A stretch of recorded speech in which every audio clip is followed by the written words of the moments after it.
ETF index mutual funds నేర్చుకుని stock మార్కెట్లో రాణించాలనుకుంటున్నారా? వెంటనే ఈ నెంబర్కి కాల్ చేయండి. నమస్తే, వెల్కమ్ టు సుమన్ టీవీ. ప్రస్తుతం మనతో పాటు ఉన్నారు business and financial analyst Nandi Rameshwar Rao గారు.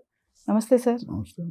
సార్, బంగారం వెండి ధరలు చూసుకుంటే చాలా తగ్గుతూనే ఉంది. సిల్వర్ మాత్రం ₹1,00,000 ఉంది కరెక్ట్గా ఈ రోజుకి. అంటే 2025 మరి వచ్చేసాం మనము. ఇంకా ముందు ముందు ఎంతవరకు వెళ్ళొచ్చు అంటారు? ఇంకా పెరిగే అవకాశం ఉందా, తగ్గే అవకాశం ఉందా? ఏం చెప్తారు దీని మీద?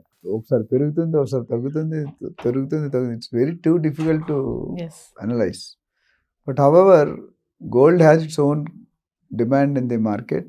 ఇండియాలో మనం చెప్పుకున్నాం, లాస్ట్ టైం 24,000 టన్నులు ఇండియా తీసుకున్నారు గత కొన్ని సంవత్సరాలుగా.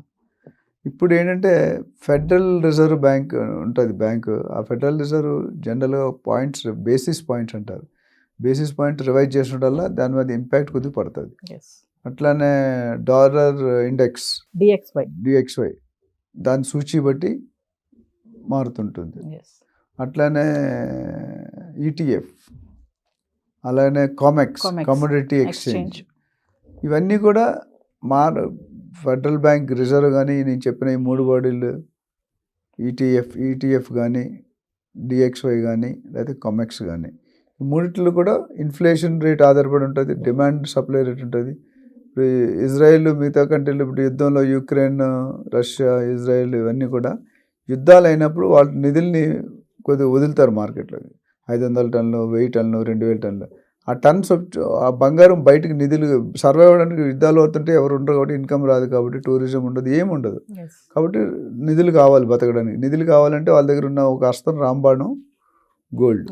ఆ గోల్డ్ని రిలీజ్ చేసినప్పుడు మార్కెట్లో గోల్డ్ డంప్ అయినప్పుడు రేట్లు తగ్గిపోతాయి. మళ్ళీ ఆ గోల్డ్ అయిపోయినప్పుడు మళ్ళీ పెరుగుతాయి. సో మనం లాస్ట్ టైం కూడా చూసాం, ఔన్స్ బంగారం $2,200, $2,300 ఉండేది, 2,750 దగ్గర. ఫ్యూచర్లో $3,000 పైన దాటే ఇండెక్స్ అంటే ఇండియాలో మన కరెన్సీ ప్రకారం చూసుకుంటే గోల్డ్ దాదాపు ఇప్పుడు ఇవాళ యాజ్ ఆఫ్ టుడే మనకు ఒక 2 months బ్యాక్ 82,500కి వెళ్ళింది 24 క్యారెట్. అలాంటిది ఇప్పుడు మనకి 72,000కి వచ్చేసింది. ఆల్మోస్ట్ 10,000 రూపీస్ తగ్గింది గత 1 month or 45 days. అట్లనే సిల్వర్ చూసుకుంటే 1,03,000కి వెళ్ళింది, మళ్ళీ ఇప్పుడు ఇవాళ 1,00,000 పడింది, 1,00,000 ఉంది. మేము ఇది కూడా నేను చెప్పినట్టు 1,15,000 2022 బై 2025 డిసెంబర్ కల్లా నాకు తెలిసి gold is likely to touch 98 to 1 lakh per 10 grams. And silver is like to touch 110 to 115, 1,15,000. Actually overall పీరియడ్లో చూసుకుంటే ఎప్పుడు ఎన్నటికి ఇంతకుముందు ఎప్పుడు నెవర్ ఎవర్ జరిగినట్టు సిల్వర్ రేటు బాగా డామినేట్ చేస్తుంది, స్ట్రెంగ్త్ అవుతుంది, పెరిగింది. గోల్డ్ ఎక్కువ వీక్ అయిందనే చెప్పాలి. సో దాన్ని బట్టి చూసుకుంటే ఎందుకు సిల్వర్కి డిమాండ్ పెరుగుతుందంటే ఆర్టిఫిషియల్ ఇంటెలిజెన్స్, తర్వాత electrical vehicles, solar panels, electronic items, బాగా హెల్త్ కేర్ ఇవన్నిట్లో కూడా యూజ్ చేయడం వల్ల దాని డిమాండ్ స్లోగా ఉత్పత్తి. అండ్ ప్రజలు ఎవరైతే ఉన్నారో సిల్వర్ను కూడా ఒక పెట్టుబడి రూపంలో చూస్తున్నారు. ఒకప్పుడు చాలా తక్కువ ఉండేది, నాకు తెలిసి మేము చిన్నప్పుడు 5,000, 10,000 రూపాయలు ఉండేది, ఈరోజు ₹1,00,000 వెళ్ళిందంటే ఇట్స్ హైలీ అప్రిషియబుల్. అంటే అంత పెరుగుతుంది ఎవరు ఊహించలేదు. గోల్డ్కి ఎప్పుడు కూడా వెండి తక్కువ ఉండేది, ఇప్పుడు గోల్డ్ తక్కువైపోయింది, వెండి పెరిగింది రేటు. ఎందుకంటే ఎప్పుడైతే దాని డిమాండ్ యూసేజ్ పెరుగుతుందో రేట్లు పెరుగుతాయి. కన్జంప్షన్ పెరిగితే ఇప్పుడు ఆటోమేటిక్గా పెరుగుతాయి. ఇప్పుడు హోటల్ కొత్తగా పెట్టామనుకోండి, ఫస్ట్లో నెలకు 5,000 అమ్ముతుంది, తర్వాత 10,000, ₹1,00,000 మీద ఓల్డ్ అవుతుంది గోల్డ్ వస్తుంది. ఇక్కడ ఏంటంటే ఇండస్ట్రీ, ఎలక్ట్రానిక్స్ ఇండస్ట్రీస్ బాగా పెరుగుతున్నాయి. తర్వాత సోలార్ ప్యానెల్స్ అనే పవర్కి, మన ఎలక్ట్రిసిటీకి వాటర్ ప్రాబ్లం వల్ల అది ఉంది, అది జరుగుతుంది. తర్వాత ఎలక్ట్రికల్ వెహికల్స్ పెరుగుతున్నాయి. ఇవన్నీ ఇప్పుడు పీసీబీస్ ఉంటాయి, పీసీబీస్ కూడా లెడ్ వాడతారు. సో రకరకాల కారణాల వల్ల ఈ డిమాండ్ ఎక్కువై సప్లై తక్కువైనప్పుడు వెండి రేటు పెరిగి రివర్స్ ఉంది. గోల్డ్ కంట వెండి మీద మొగ్గు చూపిస్తారు ఇన్వెస్ట్మెంట్గా. కానీ ఎందుకంటే గోల్డ్ని ఎప్పుడు అంతకుముందు ఒక ఆర్నమెంట్గా చూసేవారు ప్రజలు, సిటిజన్స్ ఆఫ్ ఇండియా. కానీ ఇప్పుడు గోల్డ్ని ఆర్నమెంట్స్తో పాటు ఇన్వెస్ట్మెంట్గా చూస్తున్నారు. స్టాక్ ట్రంప్ గారు ప్రెసిడెంట్ అవుతాడన్న నెక్స్ట్ మినిట్ రెండు పడిపోయి, గోల్డ్ మార్కెట్ పడిపోయింది, స్టాక్ మార్కెట్ పడిపోయింది, రియల్ ఎస్టేట్ అంత పెరగలేదు, తగ్గలేదు. సో అండ్ నేను చెప్పినట్టు అంతమంది గోల్డ్ అనేది పసుపు పసిడి, ఆడవాళ్ళకి ఎస్పెషల్లీ బంగారు లేనిదే పొద్దెక్కదు. రాజకీయ దృష్ట్యా చూసుకుంటే ట్రంప్ ఎన్నికైన హయాంలో మార్కెట్ అంచనాలు కూడా ఇలా ప్రభావితం చేసాయి అనుకోవచ్చండి. జియో పొలిటికల్ ఇష్యూస్ అంటుందండి. Geopolitical always have an impact. యుఎస్లో రెసిషన్ వస్తే ప్రపంచం అంతా రెసిషన్ వచ్చినట్టే. 2008లో చూసాం, తర్వాత 2014లో కొద్దిగా చూసాం, ఇప్పుడు మళ్ళీ చూస్తున్నాం. ఎందుకంటే ట్రంప్ ఇప్పుడున్న గవర్నమెంట్ రూల్స్ ప్రకారం వ్యతిరేకంగా ఉన్నాడు కొన్నాడు, especially Indians immigration H1B visa ఎంప్లాయ్మెంట్లో చాలా కఠినంగా ఉన్నాడు. ఈ జియో పొలిటికల్ ఇష్యూస్ వల్ల ఏమవుతుంది, ఒకటి ఈ రెసిషన్ వస్తుంది, పొలిటికల్ ఇంపాక్ట్ కూడా కొద్దిగా ఉంటుంది. ఇప్పుడు నెక్స్ట్ రాబోయే పొలిటికల్ ఇంపాక్ట్, ఎందుకు ఈయన ప్రెసిడెంట్ అవగానే కొన్ని డెసిషన్ తీసుకొని రెడీగా ఉన్నాడు. కొన్ని రోజులు ఎలన్ మస్క్ ట్రంప్ గారు కూడా మధ్య ఫైట్ నడిచింది, మళ్ళీ ఇప్పుడు ఒక కొలువుకి వచ్చింది. మీరు చూస్తే Elon Musk is against removing H1B people, Trump is for it. ఎందుకంటే తీసేస్తే మోసపోయేది ఎలన్ మస్క్, ఎందుకంటే most of the employees are under H1B visa. దాన్ని ఎట్లా సర్దుమర్చుకొని ఫైట్ అవ్వాల్సింది. అప్పుడే అన్నారు కదా మస్క్ ప్రెసిడెంటా ట్రంప్ ప్రెసిడెంట్ అని. ఇప్పుడు దాని మొత్తం మీద చర్చించుకొని ఒక లైన్కి వచ్చి ఒక సెటిల్మెంట్ అయ్యారు. అట్లానే ఇప్పుడు గోల్డ్ నిధులు ఎప్పుడైనా యుద్ధాలు అయినప్పుడు రిలీజ్ అయితే ఇంపాక్ట్ ఉంటుంది, జియో పొలిటికల్ ఉంటుంది, కన్జంప్షన్ ఉంటుంది, ఫంక్షన్. ఇప్పుడు జనరల్గా పండుగలు పబ్బాలు వచ్చినప్పుడు రేట్లు పెరుగుతాయి, ఎందుకంటే శ్రావణ మాసం వచ్చింది, అక్షయ తృతీయ వచ్చింది, పెళ్ళిళ్ళు సీజన్ వచ్చింది. అలాంటప్పుడు అన్నీ కొనేవాళ్ళు ఎక్కువ ఉంటారు. ఎప్పుడు కస్టమర్ తీసుకోవాలో వాళ్ళకి తెలుసు, మాఫియా అని అంటారు కదా. ఈ అంతా గ్రూప్ ఆఫ్ పీపుల్ మెయింటైన్ చేస్తారు, గోల్డ్ కానీ స్టాక్ మార్కెట్ కానీ రియల్ ఎస్టేట్ కానీ, ఏదో సడన్ బేసిస్. ఆ బేసిస్లో ఏమవుద్దంటే వాళ్ళు దాన్ని వాడుకునే పరిస్థితి ఉంటుంది. సో ఎప్పుడు తగ్గుతుందో ఎప్పుడు పెరుగుతుందో ఎవరికీ తెలియదు. ఈరోజు ఒక పెద్ద ఆయన అనుకుంటే జరుగుతుంది, పెద్ద ఆయన అనుకుంటే జరగదు, రెండూ కరెక్టే. కానీ మనలాంటి వాళ్ళకి అది రీచ్ ఉండదు.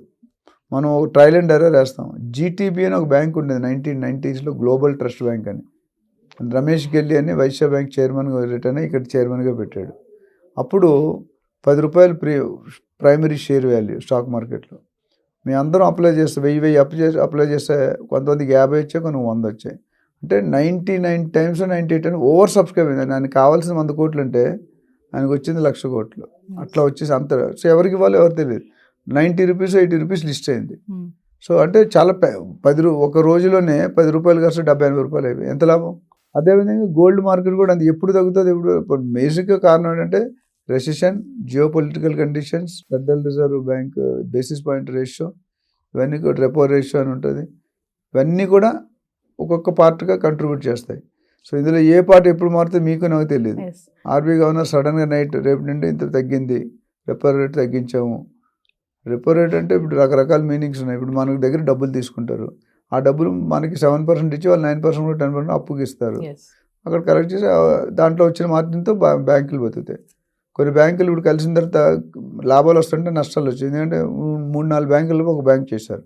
ఆంధ్ర బ్యాంక్ ఇవన్నీ తీసి ఒక బ్యాంక్ పెట్టారు, కెనరా బ్యాంక్ మర్చి చేసినాడు. లాభాలు ఉన్న బ్యాంకులు కూడా లాస్లోకి వెళ్ళాయి. బికాజ్ ఈ లాస్ ఆడికి ఎఫెక్ట్ అవుతుంది. Plus into minus is always minus, అంతే కదా. మైనస్ వేరు, ప్లస్ ఇంటూ మైనస్ వేరు. Minus into plus is minus, minus into minus plus అవుతుంది. కానీ మైనస్ టు ప్లస్కి వెళ్తే మైనస్లోకి వెళ్ళిపోతారు. అలా జరిగినాయి మనకి.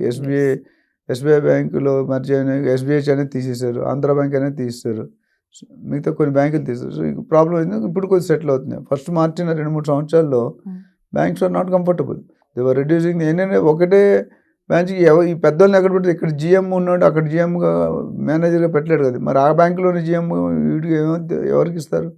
అది తేడా వచ్చింది. సో ఓవరాల్గా ఈ గోల్డ్ రేట్ అనేది మారడం సహజం. బట్ ఓవరాల్ ఎప్పటికైనా కన్సిస్టెంట్గా ప్రతి ఇంట్లో కూడా 1/4 kg 1/2 kg గోల్డ్ ఉండడం మంచిది. ఎమర్జెన్సీ లిక్విడిటీ చేసుకునే ఐటమ్ ఇది ఒక్కటే. అంటే సార్ ఇప్పుడు 2024లో విలువైన లోహాలకి ప్రపంచవ్యాప్తంగా డిమాండ్ పెరిగింది అంటే 30% పెరిగింది, లాభం వచ్చింది అంటారు. గ్రోత్ లో, కన్జంప్షన్ లో పెరిగింది, వాల్యూలో పెరిగింది. 2025 మరి ఎంత వరకు వస్తుంది అంటారు మనకి అంచనా? 2025 నేను చెప్పా కదా, దాదాపు 1,00,000 దాకా అయితే టచ్ అవుతుంది అనుకుంటున్నాం. ఇది గోల్డ్ 95,000 1,00,000 దాకా. ఎందుకంటే ఇప్పుడు 82,000 దాకా పెరిగిన దాకా, అక్కడ ఇంకో 10,000 18,000 కదా. సో ఇంకో ఈ 1 yearలో 90 to 1 lakh అయితే అవుతుంది పక్క. అయ్యే చూసిన బాగా. అట్లనే వెండి కూడా 1,10,000 1,15,000 ఎక్స్పెక్టేషన్. మేబీ ఒక 10% ఇటు వేరియేషన్ ఉండొచ్చు. ఓవరాల్గా రెండిట్లో ఇప్పుడు రెండు కూడా మేజర్ అండ్ ఇన్వెస్ట్మెంట్ రేంజ్లోకి వచ్చేసాయి. ఒకప్పుడు యూజబుల్ రేంజ్ ఉండేది, ఇప్పుడు ఇన్వెస్ట్మెంట్ రేంజ్ అంటే యూజబుల్ కమ్ ఇన్వెస్ట్మెంట్. సో పెట్టుబడికి అది ఒక అంశంగా డిసైడ్ అయిపోయారు జనాలు. Thank you sir.